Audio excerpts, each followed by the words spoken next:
We recorded this podcast before we heard the tragic news about the passing of our good friend Paul Salmon. Paul was like an aviation dad to us. He was featured in episode 3 of our series Heading West and dedicated a lot of time to helping us out. He went above and beyond for us, and he was always looking out for us when he knew we were flying. We are thinking about Paul's family during this difficult time, so we wanted to let you know before we jump into this episode of the podcast.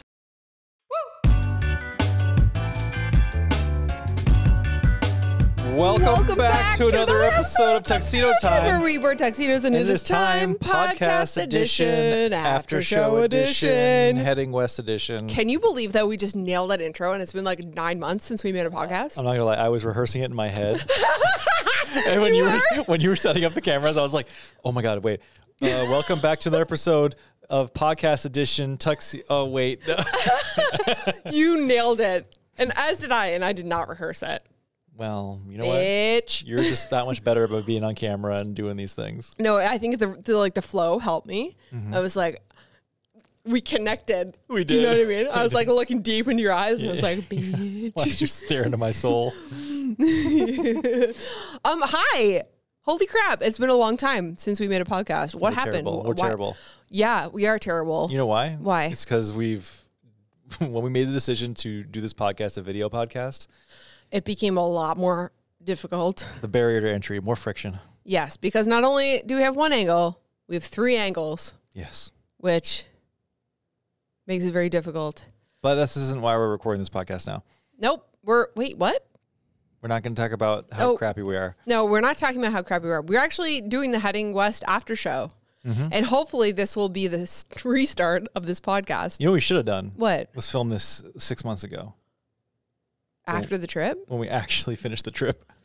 I wouldn't have been able to finish this 6 months ago.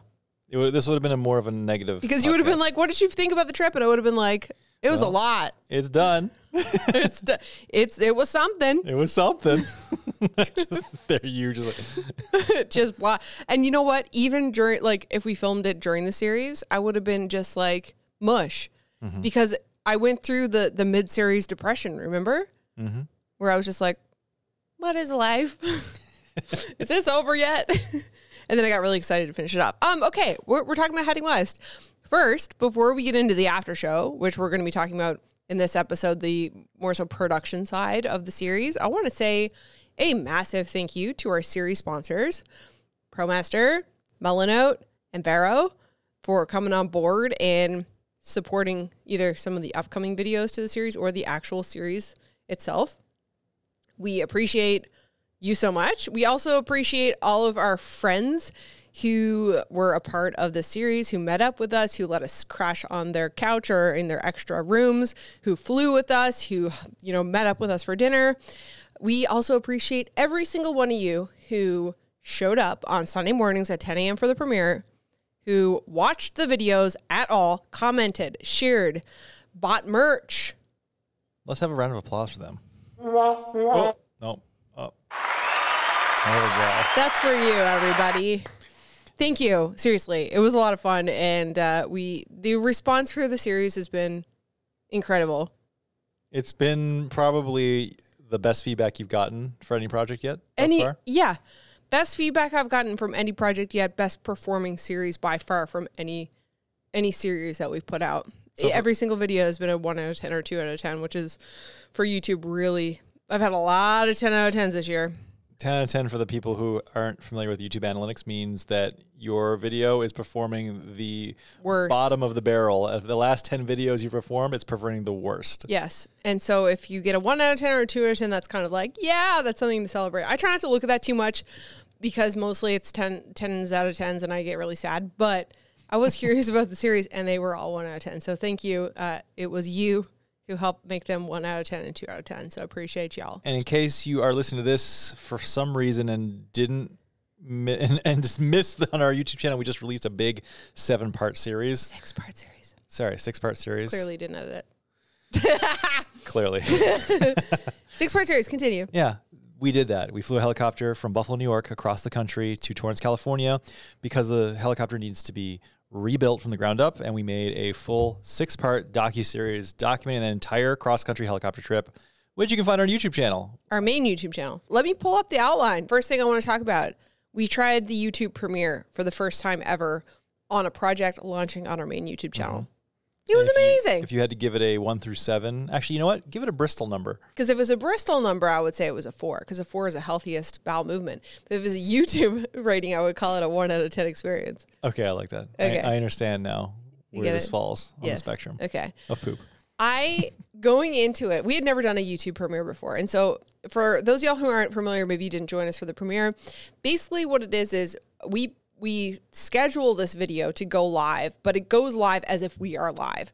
So you show up to the premiere, show up on time or a couple of minutes, you watch it with us. There's a live chat. We're there. We can kind of have these conversations together. But if you show up 10 minutes late and you turn on that video, you're watching 10 minutes and you can't start it from the beginning until the video is over and the premiere is done. Then you can watch it on demand. And then you can watch it on demand. So I was really nervous. I had always wanted to try it, but I heard on X, formerly Twitter, that it tanks your YouTube channel. So I had not tried it because I was like, oh my God, I cannot risk tanking this YouTube channel with this series that I've worked on for 7 months. But you know what? I said, fuck it. I'm going to try it.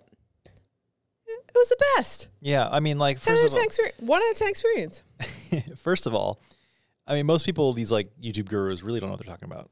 Like, I mean, it's all kind of just bullshit, really. It's kind of like, oh, I think this is best practice based on my own interpretation, but you can't. The only person I listen to is Renee.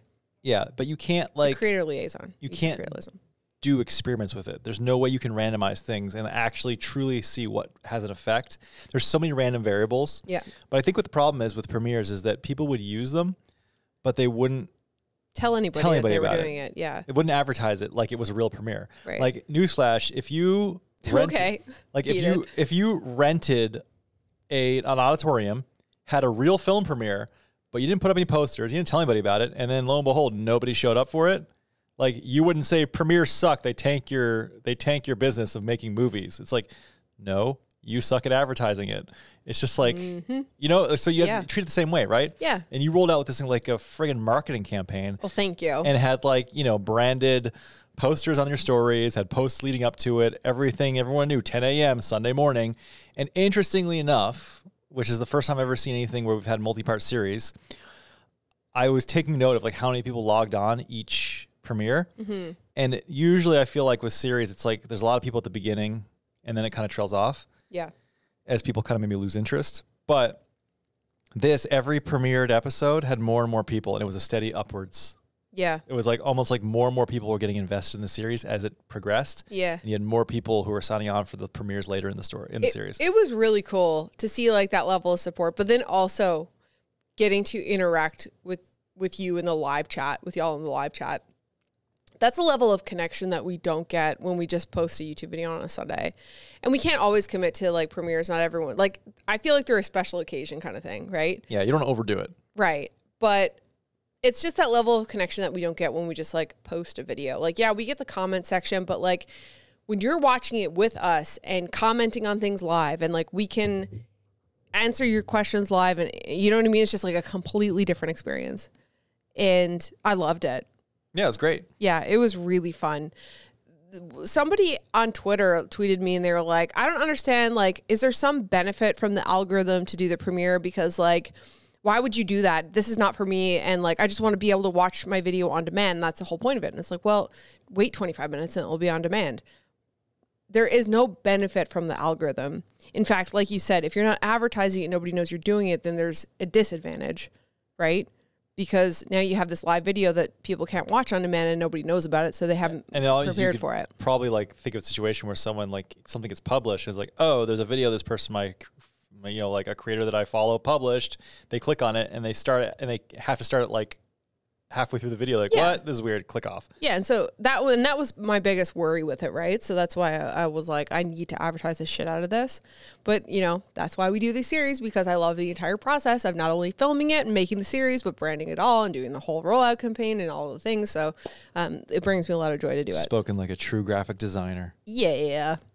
Yeah, so that was pretty cool. Premiere, 10 out of 10, 1 out of 10, sorry. Definitely do it again. Bristol 4. Got it. Yeah. Okay, let's have a look. The Bristol scale is a scale of no. poop. Fine, tell them. I know you want to. It's a descriptor or a categorical way. It's a categorical way. It's categories for poop.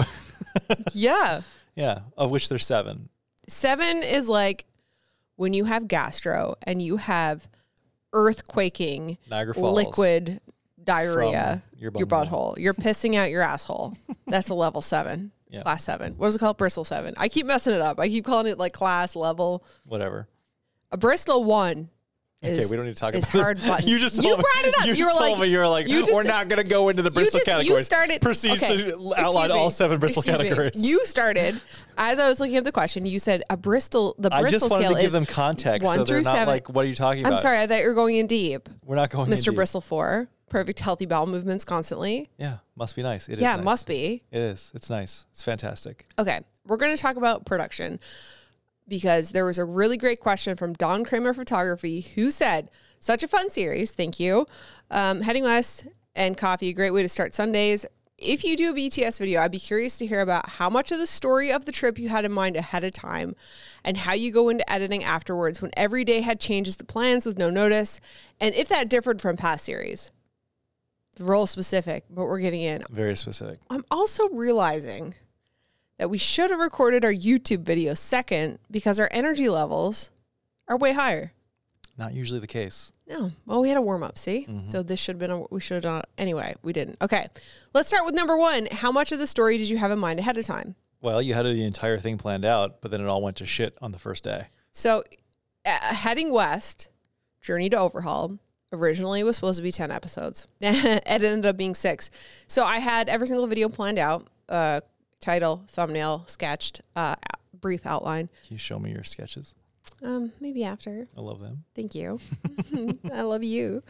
All episodes. Yeah. 10. So I had them kind of planned out as we started formulating the series and really nailing down the schedule. I realized this 10 is too many. It's not going to happen. So I scaled it back to 8. Then weather changes started popping up and I was like, there's no way this can be 8. Has to be 6 episodes. And that's what it ended up being. So before we left, it was 6 episodes. I had every single one pretty much planned. This is the title. This is the thumbnail. 10. Before we left, it was 10. No, like leading up to it was 10. Oh, leading up to it was 10. But before we left on our truncated plan, it was 6. It was 6. Yeah. Right before we left, it was 6. So I had a title, a thumbnail sketch for all 6 episodes and an outline. So basically what we're going to talk about, what the theme was. And these were kind of like a loose outline and a loose theme because I wanted to leave room for spontaneity because I knew things were going to happen on this trip. But if something didn't happen or we had like a long travel day, I wanted some kind of theme so that I knew I had a YouTube video in the bank. This was especially important for like episode 2 and 3, where I knew we weren't going to be doing any activities off airport landings or like flying things or like really flying, doing kind of like adventurous kind of flying. They were going to be more things that you can only do in a helicopter. Yeah, exactly. I knew they were going to be more like long travel day style videos. So I was like, these videos, it's really important for me to have a thumbnail and title and idea for these so that I'm not shooting in the dark because nothing overwhelms me more than going into a shoot and not having an idea because you end up shooting everything. And that is very difficult when you're traveling via helicopter. The first 2 episodes we could have done in a plane. The episode 2 and 3 we could have done in a plane. Episode 1 was fully planned out because the first episode of all of the series are the most difficult because how do you make an episode that says this is what we're doing without doing any flying? Yeah, it's like the whole, anybody who's going to click on this is going to be probably interested in seeing a helicopter fly somewhere. But exactly. Yet we're trying to make an interesting helicopter video without actually flying anywhere. And this one was a unique one because we really had to tell the backstory of how we got the Millennial Falcon, the places that it's taken us, because when we're making series like this, like we assume that our audience watches it and they understand and they know us and they know the whereabouts. But like, what if you're a new viewer to the channel and you've never seen our content before and then we're like, oh, we're doing this. And then it's like, well, hang on a second. Whose helicopter is this? How old is this helicopter? Why are you flying it across the country? What do you mean it's expired? So there's all of these things that we kind of have to talk about, like backstory wise, to make this make sense. Yeah. I think that's why this series in particular was so exciting for me, because there was that real like story aspect to it and like character development with the Millennial Falcon almost. Excuse me. You love telling stories, don't you? literally, like, the reason why I like doing these series is because I love telling stories. I love putting them together in post. I love editing them because it's like putting together a puzzle. Mm-hmm. And then I love marketing them. Would you say that you have the ideal job? Sometimes I just want to sit on the couch and eat chips. That's not a job. No. Oh, well, I could be chip tester. Chip tester. Let's see. I'm trying to think of like what episode. So originally episode 3, which turned into be the truth about helicopter travel, which I think was a much more fitting theme for what was actually in the video, because the entire video was filled with truths. Despite somebody saying that it was clickbait, it wasn't. It was exactly what the video was about, from start to finish. But that originally was supposed to be like 5 things that Chris doesn't fly without. But then that wasn't really that exciting. And we didn't really talk about it because, well, we did that interview with Paul, and then I was like, oh, there's more here than just like, here are the things that we fly with. Now, I did incorporate those into the video because... Yeah, there was that a little bit of that storyline. Yeah. Yeah. Because that's something that I do like when I'm watching like other people's series. It's like, what are you bringing that's really helpful? And that's how I've learned of what to bring, for our trips. And of course the Utah episode got cut. Oh yeah. The whole episode. So I lied. We were going into it with 7 episodes and that one got cut. Right. Doesn't mean we won't go to Utah sometime though. It doesn't. What are your thoughts about that? How much of the story did you have in mind ahead of time? Oh, I mean, that was more of a thing, because I mean, let's be real here. I didn't have much to do. All I did was fly the helicopter. That was like the easy job. Well, and then like later we're going to talk about what your role was in the editing, and something that you said that was pretty funny. The next part of this was, how do you go into editing afterwards when every day has changes? Oh man. That one's really tough because when every day has changes, you end up filming everything because you really don't know. You don't really have time to sit down and go, oh, wait, hang on, this has changed. Like, what is the thumbnail and title now? You just have to decide, okay, this is kind of the idea that we're going with, or this thing happened, so, like, we're taking this route and running with it. You go from a fully streamlined, planned out video that was pre-produced, and then being strategic and sniper-like precision with all your shots and your content that you're creating, to the spray and pray, film everything. Flying by the seat of your pants mode. And it creates not just way more work during, because you're paranoid that you're gonna miss something, but like way more work on the in post, trying to put it all together and assemble it into something that's a coherent story. Yeah, 100%. Yeah, and it becomes really tiring because now you're filming way more, and your mind is working to be like, oh, what did that thing? What, like, I got to remember this and that, and like, what's coming next, and what did we just do, and what do I need to say here that makes this all make sense? Thankfully, some of them were pretty straightforward because they are like linear. Like, the story is linear. Outside of episode 1, it's like, we did this and then we did this. But then how do you tell that story and make it interesting and add these, like, so, okay, now we have to talk about how are we feeling? What's happening? Are you happy? Are you sad? Are you having anxiety? Are you hungry? What are the struggles? What are you feeling? What are you seeing? What are you tasting? What are you smelling? Like, these are all the things that I think about. I'm like, okay, well, I have to describe these things on camera, because otherwise I'm like, we're here at this airport. Now we're here. Now we're here. Exactly. And like, that's a really basic type of video, right? But it's not a really interesting story. Yeah. But like you said about the linear aspect, though, I think that episode 5 was not linear at all. Like, it was like the main story arc was, but you had a lot of flashbacks or cutaways to Trent's interview. Yeah. Where he would be describing something that we're encountering in real time. So I think that was, that's still a complex edit. Yeah, definitely. I mean, that was a really difficult edit, but it worked out really perfectly because, and the thumbnail and title still stuck from what I had planned it to be. He flies his plane like a helicopter, backcountry flying with Trent Palmer, right? That was the title. That was the thumbnail. It stayed the same. That you thought of before we even left on the trip. Yeah. And so I was like, cool, this is just going to be a linear story. We're going to fly. We're probably going to do camping because that's what we had planned on. The weather kind of messed that up, which is fine. And then we did the interview, and I'm listening to the interview, and I'm going, oh my God, there's this fear of flying theme that's happening here. And at the beginning of this episode, when we started filming, I had probably the hardest couple of days of flying I had through the entire trip. I had a panic attack. I had a lot of anxiety. We hit like really bad turbulence that scared the shit out of me. And like now here he is talking about that. And I'm like, this is like full circle. You know, we're connecting now episode 4 with some of the anxiety that I was having with the anxiety I had at the beginning of this. And now like, so now his story is not just like Trent's story, which it was, but it relates to the things that I was experiencing. And not only that, but like when he talks so passionately about his passions for flying and how that mirrors what Chris feels about helicopters. Chris has a lot less, no anxiety about it or no fear of flying, but he has the passion, where Trent has the passion and the fear. So then it started becoming a really interesting. You have neither. and I don't have the passion. I just have the fear. So now we started having an interesting story, right? And between that and then kind of touching on some of the decision making, like, you know, we weren't expecting there to be thunderstorms because the weather's not like that usually.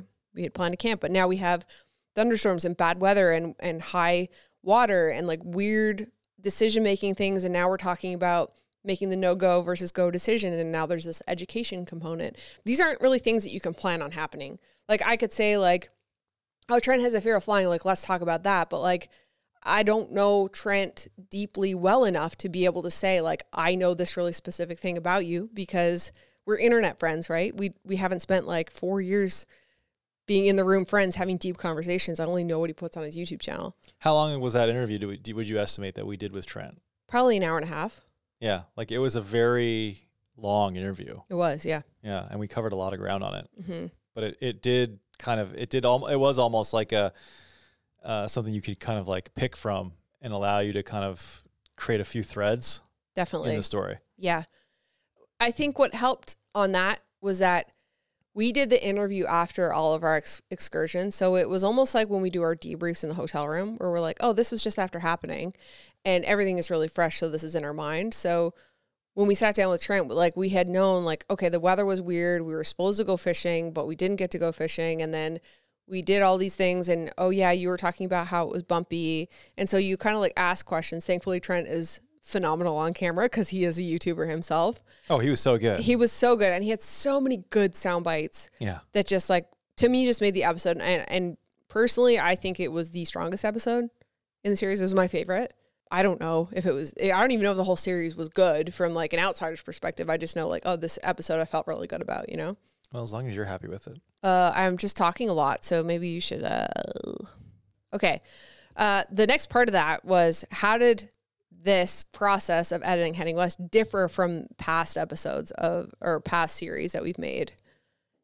Do you notice any like differences between this one and the last ones that we've done? I think this is probably the most cohesive one yet. Mm-hmm. I think that, I mean, I'm biased, but I think they get better and better every series you make. Thank you. And I don't know how you're going to top it because that's just my opinion.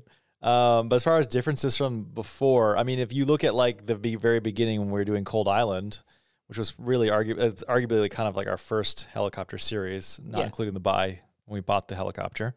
Yeah, that was kind of like an impromptu, like 2-episode series. Yeah, but Cold Island was, I think there was like, it lacked a bit of cohesiveness. Like sometimes we interviewed ourselves, sometimes we interviewed people around. It was all seat of your pants, really. Every episode, while stylistically they looked similar in terms of obviously type, color grading, music choices, they were different.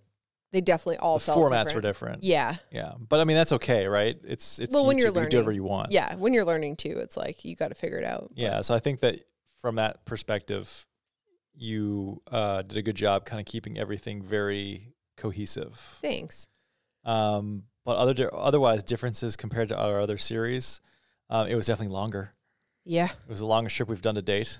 And in turn, like the longest physical distance and the longest physical trip, and in turn, the longest project to produce. Yeah. I think what's interesting about this one specifically that differs from the last ones is that like Cold Island we shot in 2 weeks. But we had some stops, long-term stops. Heading east, we filmed in 1 week. Mm-hmm. Heading north, we filmed in 1 week. Heading north, we filmed in 4 days. Yeah. Heading west was 3 weeks straight. And not only was it 3 weeks straight, but it was also like a couple of weeks leading up to it of shooting these extra scenes for episode 1 for that all to make sense, to like set it up for like 2 to 6. Yeah. That was more of a complex production too. Yeah. And it was harder because like you didn't also want to do the exact same episode 1 that you've done for the last 2 series. Yeah, it's like, how do you make episode 1? Well, this is our Cold Island, heading west, heading north, heading east. So that's 4 helicopter series. How do you make episode 1 different for all 4 when they're all about the same thing? Yeah, it's always going to be an element of planning. Yes. We've already done the weight and balancing to death. Yes. We've already we've talked about a lot of the gear we've used in every episode. Yeah. And every kit is different, mind you, but you got to make it not repetitive. Exactly. Yeah. So I almost feel like I was cheating for this one because there was already a story there. It was like, oh, we clearly need to talk about like the lifespan of a helicopter and where the helicopter came from and like that whole like maintenance schedule and stuff. Yeah. And then obviously you get to throw back to all the other stuff. We still include some of the packing stuff because I really enjoy that type of stuff. When I watch other people's videos, I want them to deep dive into like what's everything you're bringing. Like I want to know everything. Show me what's in your bags. Yeah. And like not only that, but like what are you bringing for food? How are you cooking? What's your sleep set? You know, that, and I understand that I'm kind of like the minority when it comes to that, especially for like our style of channel. So I don't know what the fuck we're going to do for the next one. But something that we did do differently this time was we did voiceover instead of doing like building a set and doing a debrief. We did. Yeah. I think that was ultimately what helped some of the parts of the story that maybe weren't as developed in real time. Yes. Where we kind of dropped the ball in filming. Yeah. As I was talking about this in our like little debrief episode on our main channel, we're like, and you can see it, like you can see my mental health decline over the 6 episodes. Like it's not hard to spot, right? But and you even edited it more favorably. I did. Yeah. So you could see that decline, but as I was editing it, I could also see the decline in what I was filming, how much I was filming, and like the quality of what I was filming. So like, for instance, in episode 6, we like went to the pie company. We didn't film our pie. We didn't film eating it. I ate the entire pie. We literally didn't film anything. Like, thank God for Jenna, because she was like, oh, here's how the pie tasted and this is what it looked like. And I'm so happy. And like, she did it. She just swooped in like the fucking professional and saved the day. But like, it's almost like she's a YouTuber. Almost like she is a professional. But yeah, like I was like, oh no, we didn't film this and we didn't film that. In fact, I think that you filmed that entire pie expedition. Maybe. But like I had no B-roll. I was like, how am I supposed to tell a story? Because I didn't shoot any B-roll. Because I was so done. Yeah. You know? And so it's really difficult to be doing the trip, having this experience, and then trying to produce a series yourself without a team, without a dedicated filmer. Like it is really hard. But you can hide a lot with a voiceover. Oh yeah. You just basically can link 2 scenes together. All the missing stuff, you just put in the voiceover. Yeah. And then boom, time has passed. Yes.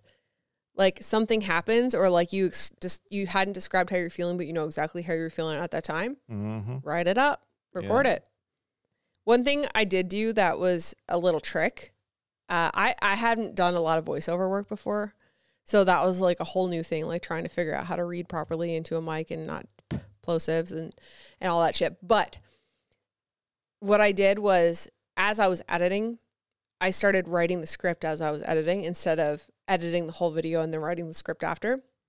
So if I edited a scene and I was like, oh, there's this thing missing, or this needs something to tie this together, I'd write it, I'd record it on my phone, I would put it in a folder called FPO, for placement only. I'd tag it as a red color, and then I would take that audio clip and place it in as a placement, and to see if that voice clip worked, that tied into the edit. And so then I could pretty much finalize the entire edit and then go back and figure out what parts that I used from what I wrote and what I didn't use, and then record the actual voiceover and then just plop it in afterwards, versus like trying to make these editing decisions and like trying to leave enough gap and then just trying to fill that in with script afterwards. And then you record all of the voiceovers and then they just don't really work because you didn't really trial them. You weren't able to kind of dry run them. Exactly. Or like they're too long or they're too short. And there's certain ones too where I'm like, oh, my voice needs to have this certain like cadence to it. Like I need to like kind of laugh here, or like this one needs to be softer or more serious because of like the tone.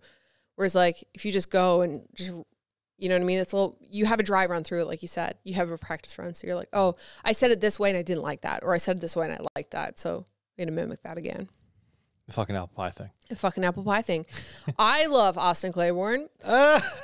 He made that entire thing. Like, thank God. Actually, it's funny you brought that up. He made that episode because I was like, I bungled this whole thing. I didn't film anything. And I was like, oh my God. He set it up. He set up the apple pie thing. He talked about the apple pie thing for you. He did. And so I was like, I'm just going to use his thing. That's too funny. Yeah. So we talked about the voiceover, right? The voiceover helped. The other thing that really helped, I think, the story and understanding where we were and what we're doing was the map animations. Oh, thank you. You killed it. Oh, thank you. Appreciate that. Yeah. Yeah. It's so funny because I was like, the maps, like, where when you look at it, if you were looking at it from like, I guess, an efficiency standpoint, like the amount of time spent for this amount of seconds on screen, there are a tremendous amount of work. Like they are, yeah. Multiple hours for like just a second of video.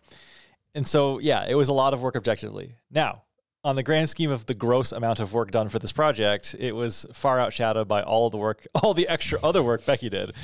So, but I remember I was like, and of course I'm busting my balls, like trying to get the maps done, like down to the wire at the end. And of course I was doing long days, like on the weekends, like, okay, weekends here, working the entire day making maps. You also made it way more difficult on yourself when you were like, I'm going to plot 9,000. 16,000. What? 16,000. 16,000 airports on a map. And then it didn't work. And then it kept not working. And then hours later, I was like, the video goes live tomorrow. I need the maps. So let me tell you, there's a scene where we're talking about classes of airspace and how many different airports are in each of the designated airspace categories.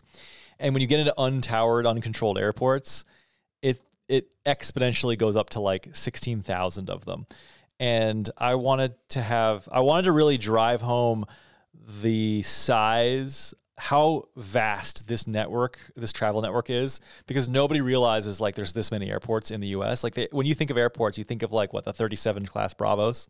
Yeah. Or however many there are. But that's, we kind of talked about that, and that's why we made episode 2 the biggest travel network you didn't know existed. Right. But I wanted to show like, okay, here are the big airports that you're used to seeing and hearing about, but here's the insane, almost unfathomable number of airports that you've never even heard of, and just show that visually and have just like black dots covering the entire map. Yeah. And that's kind of what I want to show. They're like pop, pop, pop, pop, pop. They're just popping up. It's like, oh, wow. Okay. That's a lot. But all those dots are geo-referenced. So they are literally the coordinates of the airport, and the number is accurate. It wasn't just a bunch of random dots I made. These were actually plotted airports. And that was something that made my computer come to a grinding halt.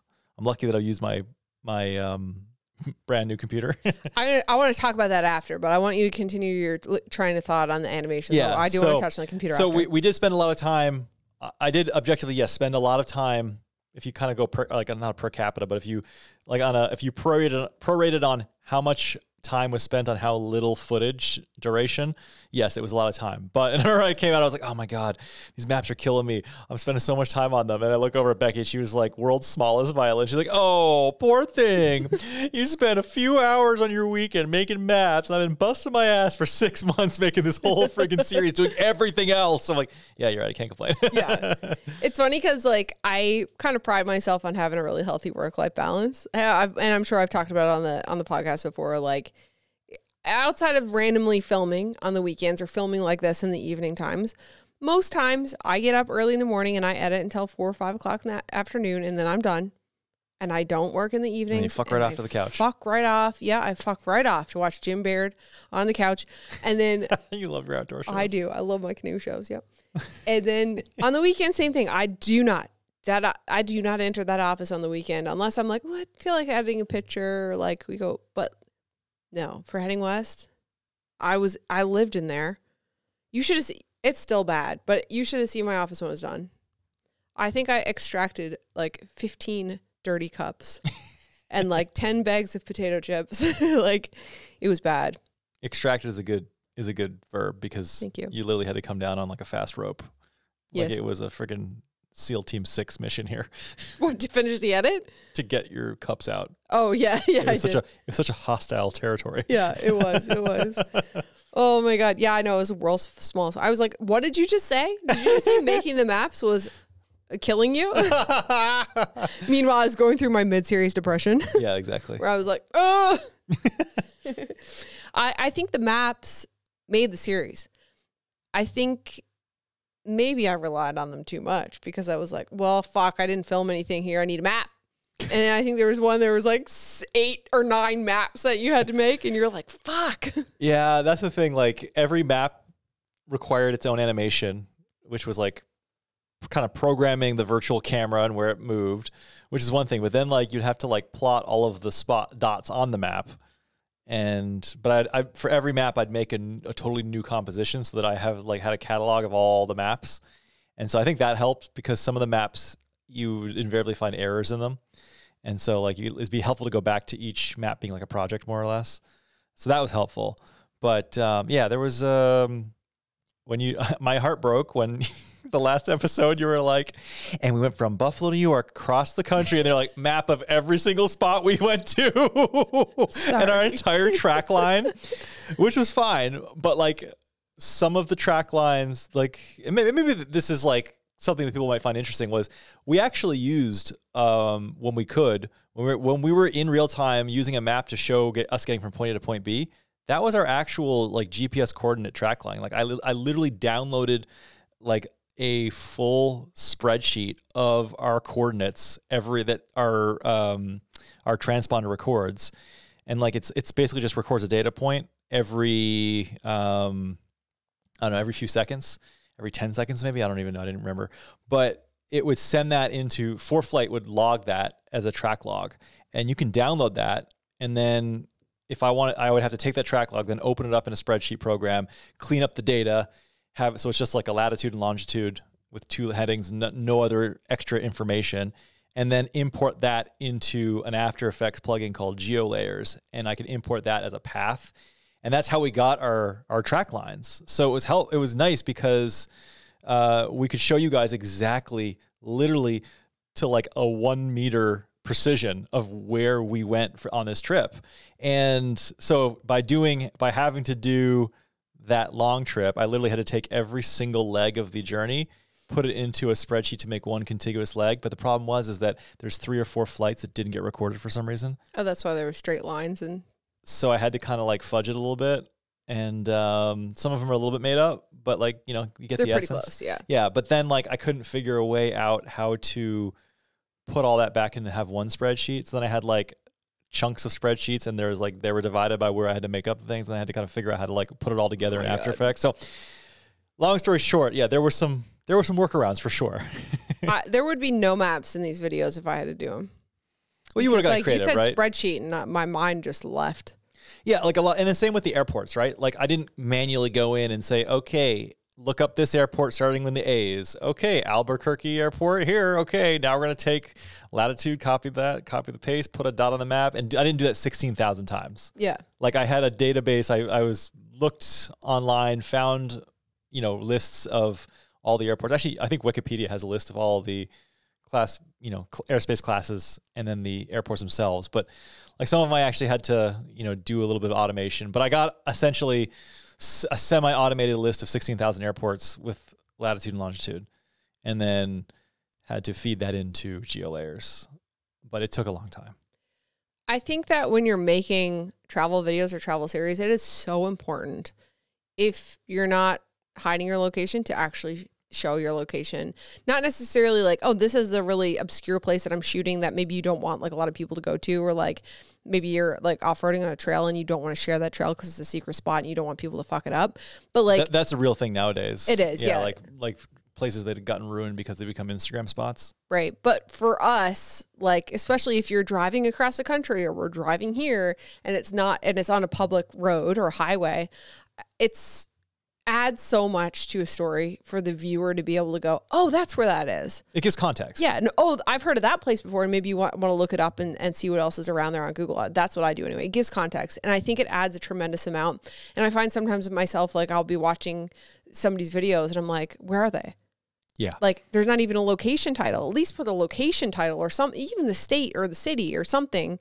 So I can say, oh, this is where, like a general idea of where you are. Something I can just plug into Google and just see, even if you don't show me the context of the map. Yeah. And that was something too I found, like, I was kind of thinking, what is the purpose of this map? Is this purpose of the map just because you didn't have B-roll here and you want to show something pretty? In which case, sometimes I like to punch in really tight on the map. And because the map resources we used had topographic data, and you could see like really high resolution renders of literally the mountains and the hills and the topography.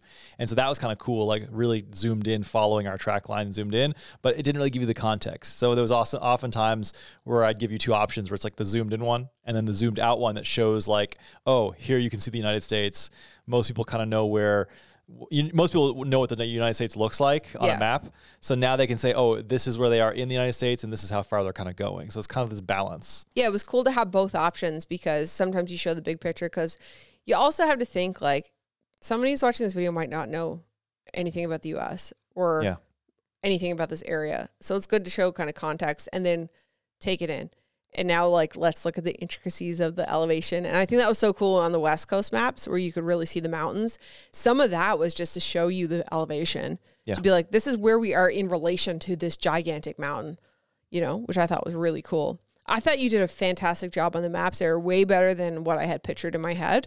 Oh, thank you. Can you give like a brief, like, without getting too far in the weeds, like what you used to make those maps? Johnny Harris. Johnny Harris. Yeah, heard it here first, folks. Exactly. No. Johnny Harris tutorial. Yeah, Johnny has published he has a tutorial on his site. On his YouTube channel, how he makes, I know, right? How he makes his maps. And I used that for the first time when we did our Project Mozzie, and Becki wanted maps to show of Newfoundland. So I had to put you to work somehow. Right? True. Yeah. So I used his tutorial and just followed it to the T. So this is my second project using GeoLayers, and I hadn't used it in probably over a year. So I had to go back and watch his tutorial again to refresh my memory. But he has all the information there. But in a nutshell, what it is, it's a plugin that goes into a program called After Effects, which is basically a motion graphics program, part of the Adobe Creative Suite. I've been using After Effects since, oh God, like 2 decades now.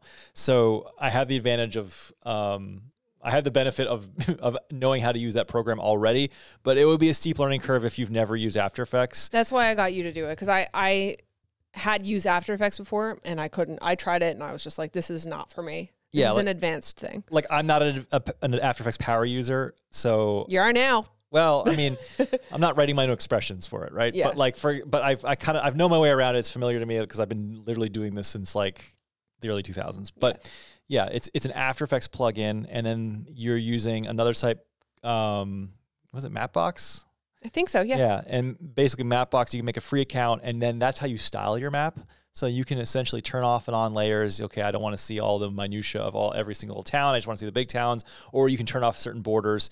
And here is where you can. This is like they have an API that can plug into the back end of many utilities. So if you ever see an app like, say, like Uber or Lyft, or like any app that uses or relies on maps, they're probably using some sort of custom Mapbox connection on the back end. Oh, that's cool. I didn't know that. Yeah, I think most of those services use Mapbox. Now that you say that, I feel like Uber's looked like a very gray and black version of what we used for Mozzie. Yeah, like I could probably emulate now, having used Mapbox, I could probably get pretty close to like what the stylized maps you see, but it allows you to stylize it, customize the color palettes, tell it what to draw, what not to draw. So that in and of itself is a little bit of a learning curve to learn how to use that.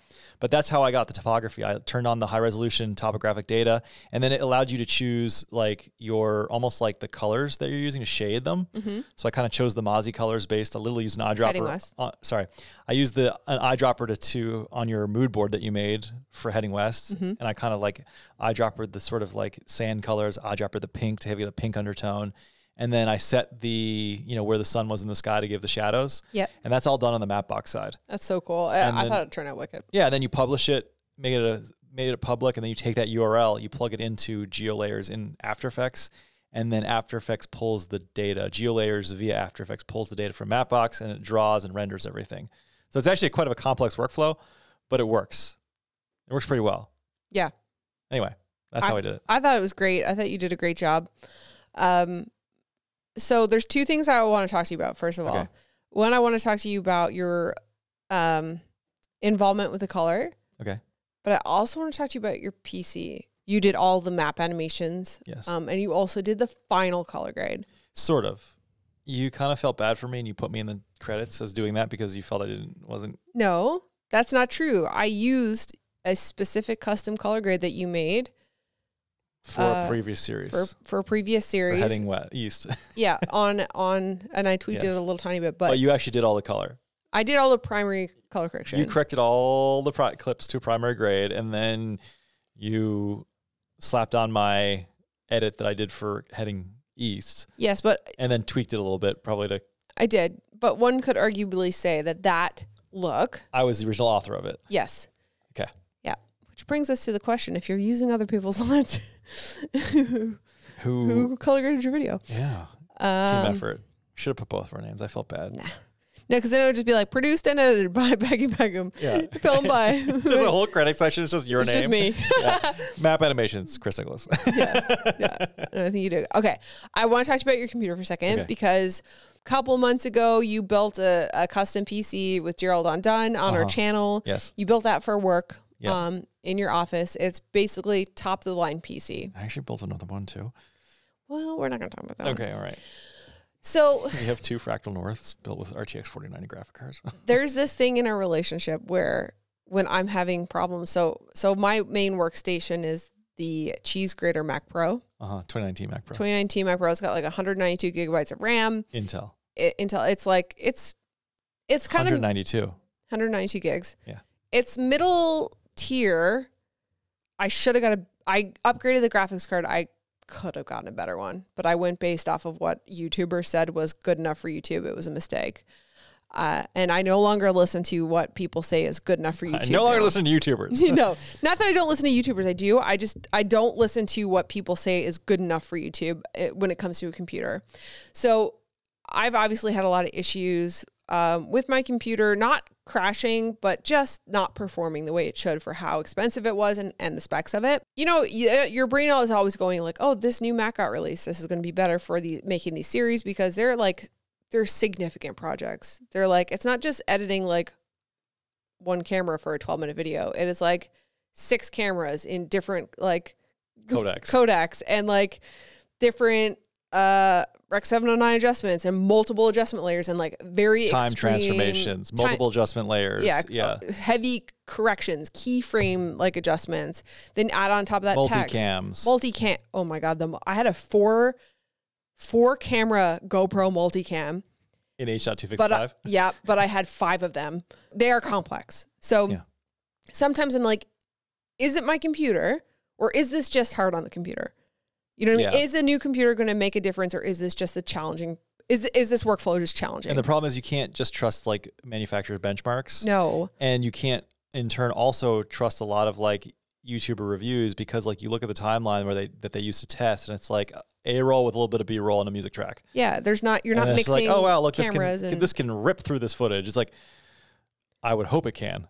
The point is, we always say, oh, you should have a PC, whatever. You built a top of the line PC. Yeah.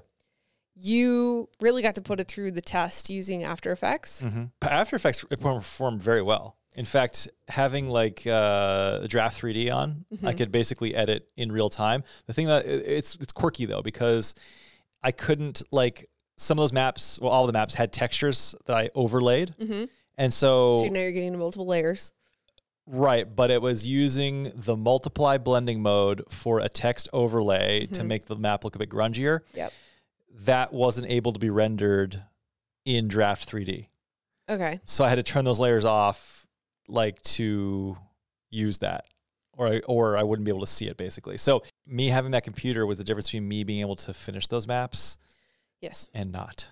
Yeah, you wouldn't have been able to finish them, I don't think, on any other thing in this house. And not only did I finish them, but I finished them and I got every single map done that I wanted, especially including the 16,000 the 16,000 point map, which was down to the wire. I almost didn't get it done. Yeah. Because of sluggish things.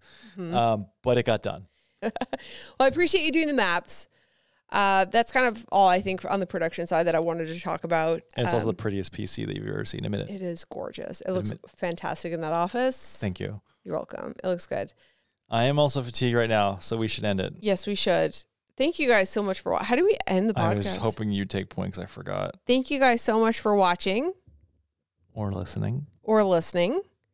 If you want to see Heading West, you haven't watched it yet, it's ready for a binge over on our main channel, Becki and Chris. If you want to support this channel, consider checking out our merch. Link in the description box below. Okay, thanks. Goodbye. I gotta go to bed. I'm tired. And cut.